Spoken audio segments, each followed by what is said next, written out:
The main reason we're here today is because Ian is part of a consortium of British Drum Company, which is a new brand that we're about to get in. We reckon it's going to be about late May, early June.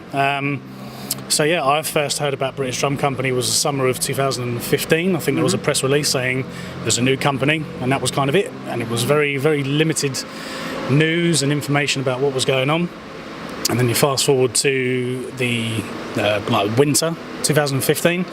And that's when it was released at London Drum Show. That's right, yeah. It was all very chaotic. I remember seeing Keith, who's the owner, standing there with his eyes bloodshot. He didn't have any prices. It was just pure chaos. It's just absolutely just do something. Let's just do something. Let's just get out there. Let's just show our stuff and kind of exclaim this is us, we're here. You know, I mean that was quite like an organic thing as well, right? Because obviously I've come up through with Kasabian into this world, and so I've gradually collected endorsements, you know, right? Yeah. And so I started to get more involved in downtime off of touring.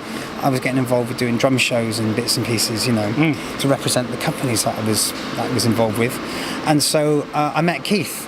Right, yeah. At the Scottish Drum, it used to be called the Scottish Drum Fair.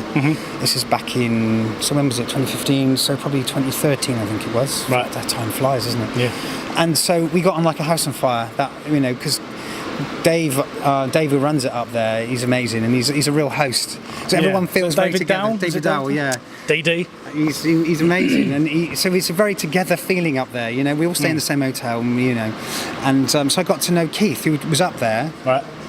He wasn't representing. At the time, he was with Premier, I think. He wasn't representing or anything, but he was just up there, you know, and we just became mates. Amazing. So we stayed in contact with each other over time, and I'd go up to Manchester and see him, or if we were out doing a gig near him, or put him on the guest list or something. But also, unbeknownst to him and me as well, I also got to know Al Murray through the business, through doing things like Q awards and such. Yeah, yeah. So I got to know Al quite well, really. But what had happened was, I think Keith had made a drum kit for Al at Premier. Right. And became friends with him that way. And when things changed at Premier, Al turned around to Keith and said, "We need to keep you making shells. How about this? Let's do something." Amazing. So then they got another Al Kitchen, came in as our product designer. Right. Another partner. We had Stu Warmington as our head of marching percussion.